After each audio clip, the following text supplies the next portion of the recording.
Olá, meus irmãos e minhas irmãs, eu sou William Gonçalves e esse é o canal Na Luz do Espiritismo. Estamos aqui com o estudo do livro Espírita, estamos estudando o livro Voltei, a psicografia é de Chico Xavier, o espírito é o irmão Jacob, a editora é a FEB. Nós já estamos indo para o capítulo 5. Se você está ouvindo esse áudio primeiro, recomendo que ouça primeiro os outros capítulos para você entender. Recomendo também que vocês leiam o capítulo, que aqui nós não estamos lendo na íntegra. Estamos trazendo apontamentos e lendo alguns pedaços para contextualizar os fatos. Agradeço a cada um que tem, todas as terças-feiras, tem estado aqui conosco, nos ajudando, comentando.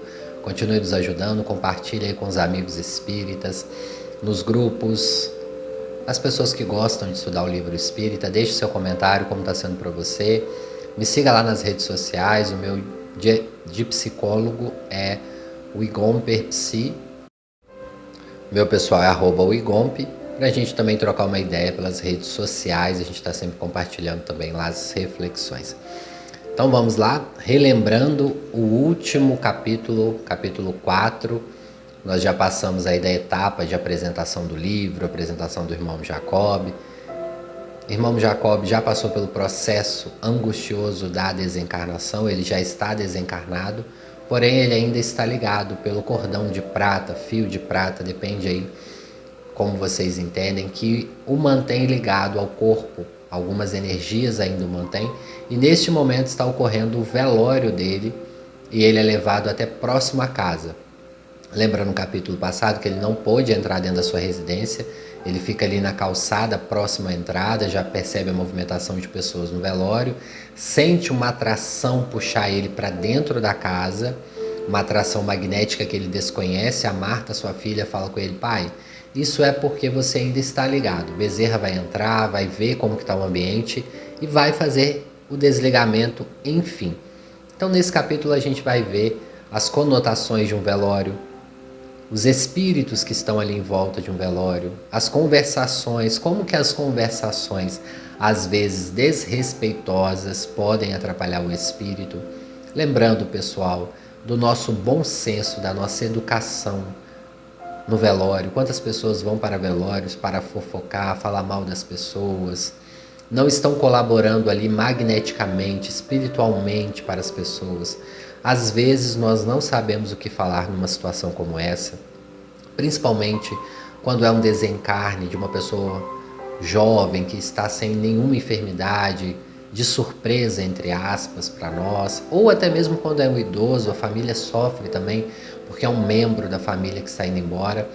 Muitas pessoas não sabem como lidar, isso não tem fórmula mágica para lidarmos em um momento desse, um ritual como esse, mas, sem dúvida, o respeito tem que vir em todas as situações. Então, gente, o silêncio é uma prece, já nos ensinou o Chico Xavier. Se você não sabe o que fazer no velório, fique em silêncio, mentalize coisas boas. Se você não conseguir mentalizar, foque numa música boa, espiritualista ali naquele momento. Evite, se outras pessoas começar a te chamar para conversar, fala, seja assertivo. Olha, eu não acho que esse seja o momento mais adequado, vamos respeitar o momento. Quantos velórios a gente vê pessoas desagradáveis, comentando, querendo saber detalhes, como foi a morte.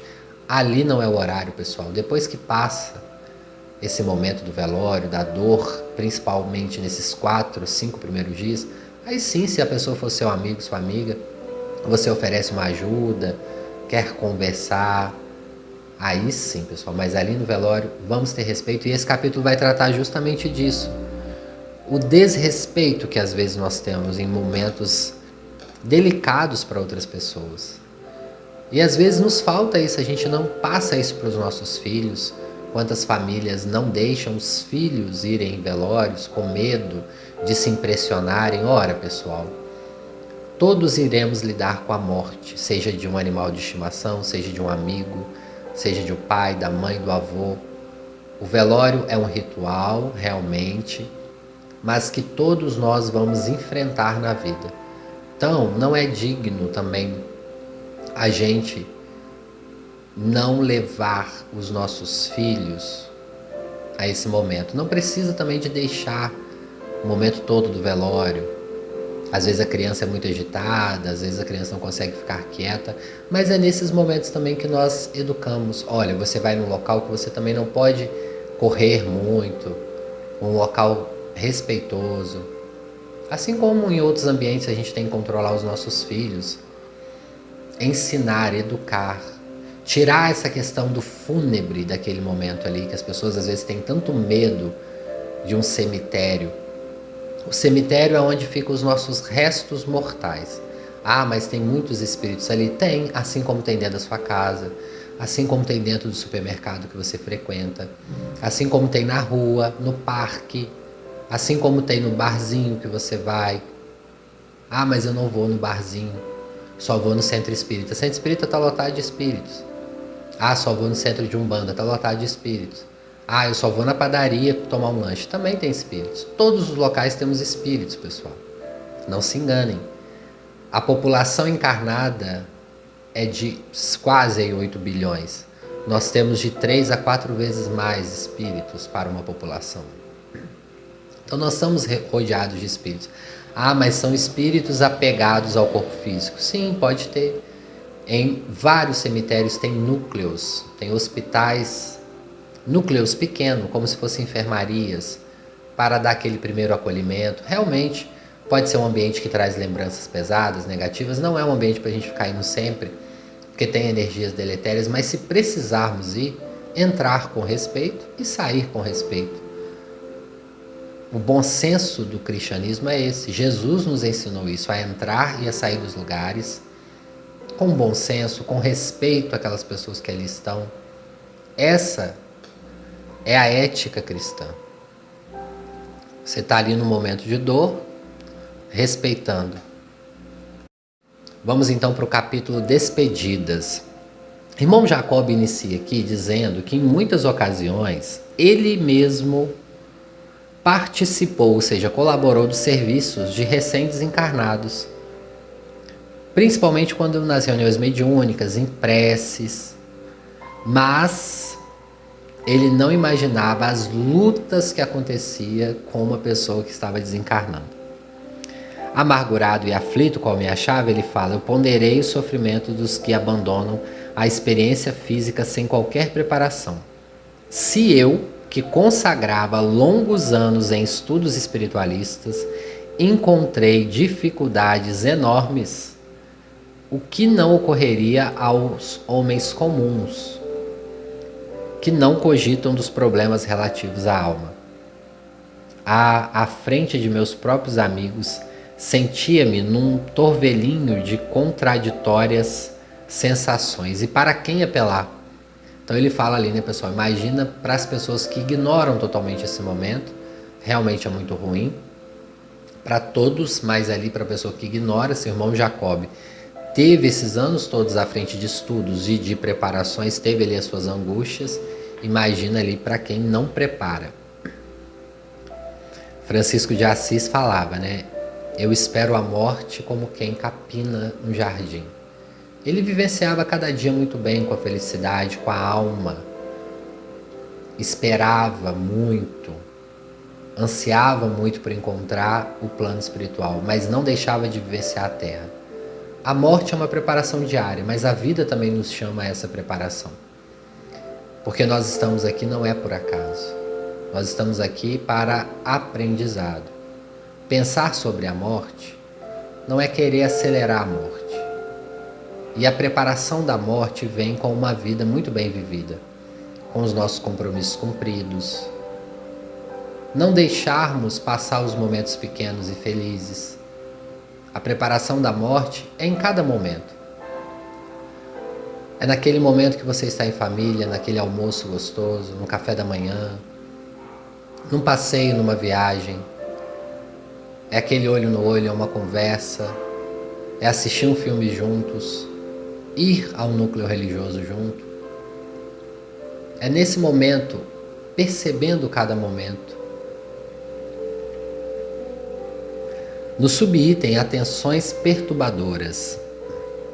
Marta começou a fazer carinho na cabeça do irmão Jacob. Ela estava exausta já, obviamente. Quando ele fala exausta aqui, não das forças físicas, mas o trabalho ali era puxado. E ela pediu para ele calma. Esclareceu que as dificuldades eram justas. Muita gente se despede do mundo carnal sem obstáculos e sem desagradáveis incidentes. Inúmeras almas dormem, longos sonos, outras nada percebem na inconsciência infantil. O que Marta está falando aqui para o irmão Jacob? Muitos espíritos dormem no momento da morte e vão continuar dormindo durante anos. Isso está lá nos livros do André Luiz. André Luiz retrata isso em diversos livros, inclusive nos Missionários da Luz, que ele vai retratar os que dormem. Tem uma colônia que acolhe esses espíritos que às vezes fica ali num sono, mas não é um sono tranquilo, é um sono muitas das vezes com pesadelos, em looping. O espírito fica sonhando muitas das vezes cenas chocantes da própria encarnação ou medos que eles tinham. E tem espíritos ali que André Luiz vai relatar que ficam 20, 30 anos nesse estado. E quando acordam em crise de angústia. Então, o que a Marta está falando ali? Paizinho, o senhor está muito bem, o senhor está consciente desse processo, o senhor está presente nesse processo. Fique calmo, é muito bom esse processo, é angustioso, mas atravesse essa angústia. Como muitos momentos na nossa vida, a gente precisa atravessar a angústia para encontrarmos a solução. Passar os dias tormentosos para encontrarmos dias melhores. Não apegar a dias angustiosos, mas passarmos por eles, porque eles virão. A situação se modificava, adestrava a mente para enfrentar a grande transição. No campo de serviço ativo a que me dedicara, convivera com os problemas do espírito durante muito tempo em esforço diário. Fizera relações extensas entre encarnados e desencarnados, e não poderia evitar que perante o corpo inerte se concentrassem manifestações mentais heterogêneas. Nem todos os pensamentos ali congregados traduziam amor e auxílio fraterno. As opiniões a meu respeito divergiam entre si, formando corrente de forças menos simpáticas. Alguns conhecidos me atiravam flores que eu não merecia, ao passo que outros me crivavam de espinhos dilacerantes. Isso aqui é muito importante. Ele está falando que as energias, os miasmas mentais que estavam ali na casa dele. O velório estava acontecendo ali provavelmente na sala de estar. Antigamente era muito comum isso, tá, pessoal? Os velórios ocorriam em casa e as pessoas ficavam no quintal, quando tinha quintal, conversando, encostado nos carros, muitas pessoas fumando pro lado de fora. Então, assim, era um ambiente meio caótico. E ali naquele momento ele percebe isso, os assuntos, como se fosse plasmas mentais. Ele começou a ouvir como se fosse internamente aquelas questões. E quantas das vezes a gente faz isso? Às vezes uma pessoa desencarna, a gente não é muito simpático a ela, vamos por formalidade no velório e ficamos ali pensando coisas ruins. Isso acontece. Já vimos isso em diversos velórios. A pessoa morreu por acidente, mas também corria muito. Então fica aquele magnetismo ali, isso é um alerta para todos nós que a gente faz isso às vezes até no inconsciente. É melhor às vezes a gente nem ir se for uma pessoa que a gente já sabe que vai criticar. É melhor a gente nem ir. Então, de casa mesmo envia um pensamento positivo se conseguir. Porque fica complexo o ambiente para a pessoa que está no processo de desencarnação e para a família também que sente aquela situação.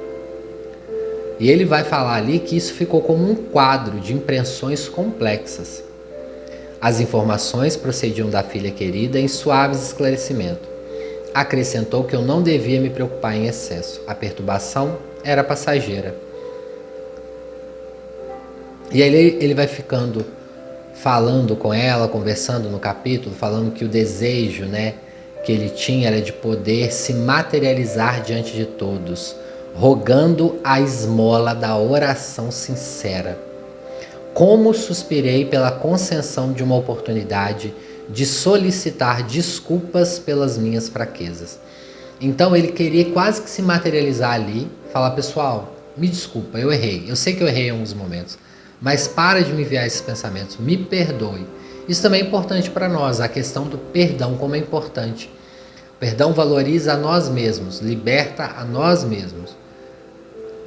E ali naquele momento, provavelmente ele teve os seus defeitos, tá, pessoal? O irmão Jacob não era um espírito mega evoluído, a gente vai ver nos capítulos mais para frente. Ele aprendeu muito com a desencarnação. E ali naquele momento algumas pessoas, provavelmente que ele tinha briga ali no centro espírita, achavam ele arrogante, autoritário, ficava pensando, meu filho, agora você vai ver como que é do lado de lá com a sua arrogância. E aí ele começou a ficar incomodado, ele queria se materializar, mas não tinha mais tempo. Isso é um alerta para nós, como o tempo é precioso em cada segundo. Erramos, reconhecemos o erro, vamos lá e nos desculpamos, tentamos fazer diferente numa próxima vez.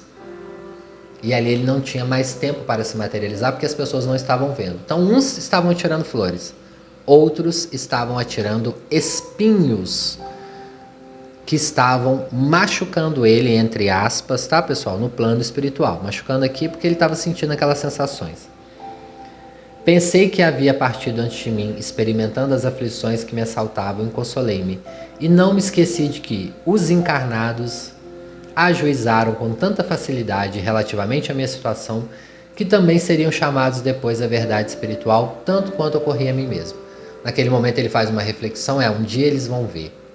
Eles vão passar por essa oportunidade e vão se arrepender talvez de ter feito isso.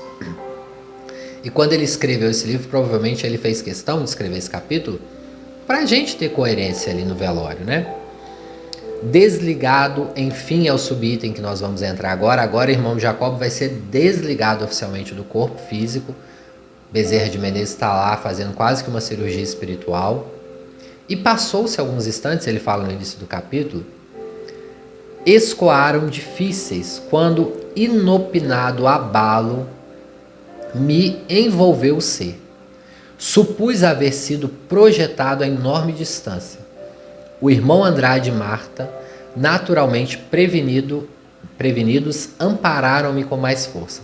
Naquele momento que Bezerra corta o laço, é como se ele tivesse sido jogado ao ar com muita força, e obviamente os espíritos que estavam ali ajudando ele seguraram ele, e ele sentiu todo o seu corpo tremer muito fortemente, num abalo muito forte, e ali estava rompido definitivamente o seu perispírito do seu corpo físico. Ali era, de fato, 100% a morte. O seu corpo já não pertencia mais a ele. Seria devolvido à Terra em poucas horas. O abalo psíquico, vibracional, também foi grande. E estar consciente nesse momento realmente uma cirurgia consciente que nós passamos ao desencarnar. Ele diz, confesso que o choque me assaltou com tão grande violência que eu pensei que estivesse morrendo de novo, como se eu estivesse sofrendo uma segunda morte, ele fala. Em pouco tempo, no entanto, meu coração se refez, equilibrei-me a respiração e Bezerra surgiu sorridente e indagou que o desligamento ocorreu normalmente. Então Bezerra falou, aconteceu tudo normalmente, o que você sentiu é normal. A maioria das pessoas sentem, fique tranquilo. Explicou o meu respeitável benfeitor que até ali meu corpo espiritual estava como que um balão, ou seja, o corpo dele, esse perispiritual, era como um balão ligado ali. Esses balões que as crianças usam muito em parques de exposições, em festas, né? Aqueles balões de gás, era como se o corpo dele estivesse ali preso. Com efeito, não obstante sentir-me enfraquecido e sonolento, guardava mais segurança, meus olhos e ouvido principalmente registravam imagens e sons com mais relativa exatidão, e as perturbações da hora não me afetavam com a intensidade de minutos atrás. Esclareceu Bezerra que na maioria dos casos não seria possível libertar os desencarnados tão apressadamente, que a rápida solução do problema liberatório dependia em grande parte da vida mental e dos ideais a que eu me ligava enquanto homem na experiência terrestre. Recomendou-me observar por mim mesmo as transformações que era o objetivo. Mais uma vez, irmão Jacob falando aqui a respeito do cuidado, né, que nós temos que ter com o nosso campo mental, que isso é de extrema ajuda. E o que ele fala acontece ainda na Terra. Podemos calcular aí que mais de 80% dos espíritos passam mais que 24 horas presos ao corpo físico devido a essas emanações mentais. Os espíritos têm mais dificuldade em certos casos. Examinei-me com atenção e reparei efetivamente que no íntimo me achava fortalecido e renovado, sem a carga de males fisiológicos. Conseguia locomover-me sem auxílio, embora imperfeitamente. Inalava o ar com alegria e Marta notou meu júbilo ser maior, a minha sensação de leveza mais fascinante, quando eu pudesse respirar o oxigênio de cima, qual nadador que bebe a água cristalina da corrente purificada, distante do tisnado líquido das margens. Francamente, a morte do corpo fora milagroso banho de rejuvenescimento. Sentia-me alegre, robusto e feliz. Isso acontece com alguns espíritos. Poucas horas ou poucos dias depois de desencarnar, já rejuvenescem, ficam muito bem de saúde, recuperam. Isso vai depender, cada caso é um caso. Falando em espiritualidade, falando em desencarne, não há receita de bolo. Pode ser que algumas pessoas não consigam. Francamente, aí ele vai falar, perdão, isso aqui eu já li. Readquirindo minhas possibilidades de analisar com exatidão, passei a refletir nos problemas de ordem material. Ali o bichinho da ansiedade mordeu irmão Jacob de novo. Ele ainda estava ligado às percepções humanas. Naquele momento, diante da casa, com o corpo dele ali quase sendo visto por ele mesmo dentro da sala, vai lá o bichinho da ansiedade, morde nele e ele fala: e agora? O que vai acontecer com a minha família? Meu Deus, como será o futuro das minhas filhas? E olha, pessoal, que o irmão Jacob tinha uma excelente situação financeira. Isso não é garantia nenhuma no plano espiritual de que vamos ter menos ansiedade. É uma ilusão que nós criamos. Eu vou deixar apartamentos para meus filhos, terrenos, casas, dinheiro na conta no banco, para que se eu morrer eu fique despreocupado. É uma ilusão, porque isso é da ordem mental. E ali ele tem uma preocupação. O irmão Jacob deixou grandes fortunas para as filhas, grandes empresas, casas, mas ele é acometido ali de uma ansiedade, provando mais uma vez que isso não tem correlação. Muitas das vezes até dá mais briga, né? Os filhos vão brigar por uma herança, aparecem novos herdeiros, aí é aquela confusão que a gente já conhece. Aí às vezes deixa no testamento para uma pessoa, a outra quer também, e aí fica essas confusões que atrapalham muito o espírito ali. E ali, naquele momento, quando ele começa a pensar nisso, ele começa quase que ter uma outra desencarnação. Ele começa a cair de novo e todas as enfermidades dele voltam abruptamente. Isso acontece com o André Luiz no Nosso Lar. Se vocês voltarem lá ao livro Nosso Lar, vocês vão recordar. Quando ele chega na casa dele, que ele vê a esposa dele com um novo marido, ele é imediatamente conduzido ao umbral. Mas como? Não ao umbral propriamente, mas as suas percepções mentais. Ele começou a observar tudo muito complexo. Deu ali nele, hoje em dia a gente poderia traduzir uma crise de pânico, entre aspas, uma dificuldade para respirar. Ele abaixa o padrão vibratório e ele só consegue se recuperar orando a Jesus e pedindo auxílio a Narcisa. Acontece o mesmo com o irmão Jacob aqui. Mesmo ao lado de Bezerra, ao lado dos espíritos ali, ele não conseguiu se desvincular dos pensamentos negativos. E volta-se novamente para as sensações materiais negativas. E aí ele vai dizer no subitem em dificuldades. Como que é importante a gente modificar a indução mental. No finalzinho do outro subitem ele fala: eu compreendi e voltei e modifiquei-me interiormente. Reajustado, eu notei que podia enfrentar os conflitos da hora sem embaraços de vulto. Irmão Andrade acentuou que, livre dos últimos remanescentes do corpo carnal, eu conseguiria aproximar-me dos amigos, sem choques de maior importância. Ali naquele momento o irmão Andrade fala com ele: olha, você já está desligado do corpo físico? Vamos lá assistir seu velório. Ele deve ter ficado meio ressabiado assim, eu imagino. Acho que todos nós ficaríamos, né? Mas ele foi, ele teve coragem e ele entrou no velório. As novidades sucediam umas às outras. Porém, o irmão Andrade fala com ele assim: Jacob, você vai entrar. Somente uma coisa, eu não quero que você olhe para o seu corpo dentro do caixão, porque isso poderia te dar sensações desagradáveis e você ainda não está preparado. Então ele não... a informação ali do irmão Andrade para ele foi essa. Aquinhonhado por visão mais segura, ou seja, minha visão se clareou, se aumentou, eu reparei com surpresa que grandes números de desencarnados se apinhavam ao redor do corpo. Olha que curioso. Entidades menos simpáticas, quase em frente a nós, dizia para a outra que lhe era semelhante: o enterro é do velho Jacob, aquele mesmo que nos doutrinava. Ah, quanto tempo, não se recorda? Perfeitamente, respondeu o interlocutor, gargalhando. Eu daria tudo para ver-lhe a cara. E ficaram rindo gostosamente. Memória funcionando sem empecilhos, registrando-lhe os apontamentos sarcásticos, eu os localizei na lembrança. Eram perseguidores de uma jovem internada numa casa de manicômio na época, pessoas com problemas psicológicos. Eu evoquei as particularidades da reunião em que me havia entendido com eles. Achavam-se sumamente enfraquecidos. Mesmo assim, eu gostaria de responder-lhes. Rememorei o interior com que eu recebera a descrição da médium vidente em relação a ambos e confirmava, admirado por mim mesmo, os informes com que fora presenteado. Ali, irmão Jacob reconhece os espíritos, a médium vidente da reunião mediúnica fala mais ou menos, né, na época, como que eles eram, e o irmão Jacob reconhece e fica abismado. Os espíritos obsessores estavam ali no seu próprio velório.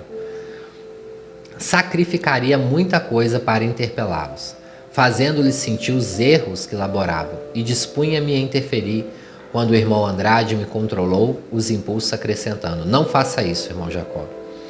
Provocaria contenda desagradável e inútil. Além do mais, ele não nos vê. Eles respiram em outra faixa vibratória. Naquele momento, os obsessores não viam ele, e o irmão Andrade fala com ele: isso é desnecessário, você vai falar aí ao vento, eles não vão nem ouvir, eles podem até sentir, mas eles não vão te ouvir, e é como ali jogar pérolas aos porcos. Não era o momento, não estava numa reunião mediúnica, não estava preparado, então o irmão Andrade meio que acalma ele ali e fala: você vai ter tempo ainda, calma, tudo é no seu tempo.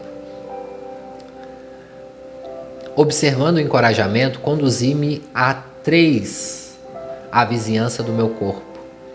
Não obstante, as melhoras que me sentia possuído, não conseguia atravessar a onda de força que se improvisara ao longo dos veículos. Desejava ardentemente penetrar o recinto doméstico e, sobretudo, expandir sobre os entes amados que ficariam distantes aos meus pensamentos de amor, reconhecimento e esperança. Bezerra, porém, avisou prudentemente: não insiste. É desaconselhável por agora a você entrar na casa, a você ir lá perto dos seus parentes. Fique aqui de longe observando. Contentei-me buscando avistar amigo nos automóveis. Então ele ficou ali no pátio, né, no quintal da própria casa, e ele começa a observar que tem um monte de gente encostado nos carros, como eu falei. Alguns dentro, alguns encostados, enfim. O grupinho de conhecidos atraiu minha atenção. Avancei para eles, mas fui constrangido a afastar-me, decepcionado. Eles falavam sobre a política em agressiva atitude, mergulhavam a mente em disputas desnecessárias. Quantas pessoas fazem isso em velórios, né, pessoal? Ainda mais agora, nessa polaridade política que nós vivenciamos. Quantas pessoas falam sobre política, brigam sobre política em ambientes desnecessários para fazer isso. Nós podemos comentar sobre qualquer assunto, somos pessoas livres, porém há ambientes corretos. Quer discutir política? Chama uma pessoa, vai na casa dela, para as pessoas que gostam, ou em grupos de aplicativos. Agora ali no velório, as pessoas estavam ali falando de política. Nada mudou, né, desde que o irmão Jacob estava ali desencarnando. Eles comentavam sobre política, cada um era de um lado, cada um brigando nas suas posições partidárias. Enfim, não estavam nem percebendo que o amigo desencarnado estava ali ao lado deles. Isso acontece por vezes.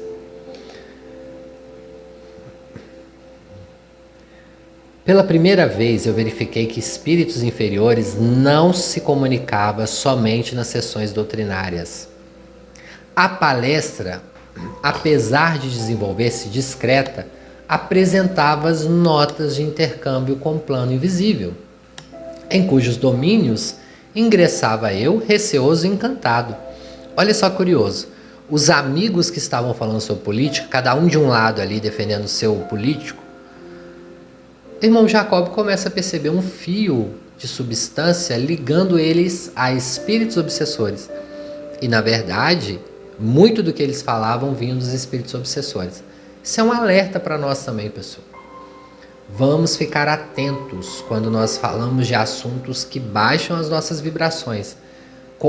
Será que estamos falando mesmo? Ou será que tem outras pessoas utilizando o nosso aparelho vocal para nos deixar em condições ou em situações estranhas, dolorosas para nós mesmos? Um amigo expressava-se quanto aos problemas dos vereadores municipais, perfeitamente entrosado com uma entidade menos digna que ali, ante os meus olhos espantados, o subjugava quase que por completo. A subjugação, pessoal, para quem não entende, é quase que o obsessor controla 100% o encarnado. Obviamente que 100% não, porque não há uma desencarnação para isso. Mas ele controla tamanha a força do controle mental ali. O que move os nossos braços, o comando de voz, dos olhos, é o nosso sistema nervoso central. O obsessor meio que controla esse sistema através de induções e é quase uma subjugação. Há situações terríveis na subjugação. E ali, irmão Jacob percebe, quando esse senhor começa a falar dos vereadores, ele percebe que não era ele. Quem estava falando ali era literalmente o obsessor. Ali, ante os meus olhos espantados, ele subjugava quase que por completo, obrigando a proferir sentenças desrespeitosas e cruéis.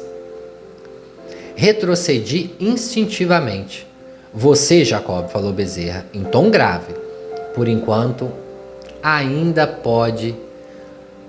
não pode suportar esses dados mentais. É muito pesado para vocês. Então, sai um pouco daí. Encaminhemos, então, para outro ângulo da rua. Eu descobri que nova agremiação de pessoas às quais me afeiçoava profundamente.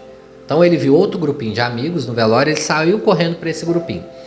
Busquei-lhes a companhia, ansioso, seguido de perto pelos benfeitores. Contudo, outra desilusão me aguardava. Eles falavam em voz muito baixa sobre as despesas prováveis que o meu enterro estava causando. Emitia julgamentos apressados contra a minha família e envolveu o meu nome em impressões desarmoniosas e rudes. Recuei como já fizera. Bezerra abraçou-me compreensivo e receitou paciência. Naquele momento, o irmão Jacob se desmancha. Cada grupo de amigo que ele buscava era o desrespeito, a desumanidade, pessoal. Se nós somos espíritas, nós compreendemos que o espírito está vivo ali no plano espiritual. Se estamos ali naquele ambiente de últimos agradecimentos, de despedidas, é um mínimo, pessoal. Respeito. Respeito mental. Respeito físico com as nossas palavras. Controlar. Bezerra abraçou ele. Fez um carinho nele. E aí ele começa a observar um carro. E naquele carro começa a acender uma luz muito forte, muito colorida. Ele começa a se emocionar. E ele tem uma sensação de paz. Dentro daquele carro tinha um irmão. E Bezerra fala com ele: Jacob, Nem tudo está perdido. Dentro daquele carro temos um amigo que está em oração sincera por você. E ele entra em contato com aquelas energias benfeitoras, ele eleva o seu padrão de pensamento. Ele pede aos protetores que auxiliem ele a procurar semelhante abrigo mais depressa. Alcancei e rejubilei-me.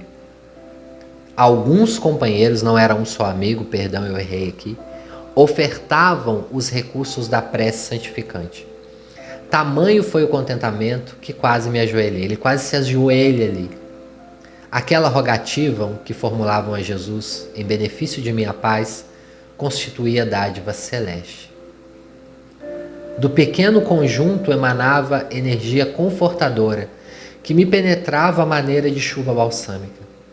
A oração influenciara-me docemente. Eu creio que os recém-desencarnados quase sempre necessitam de pensamento fraterno, dos que se demoram no círculo carnal.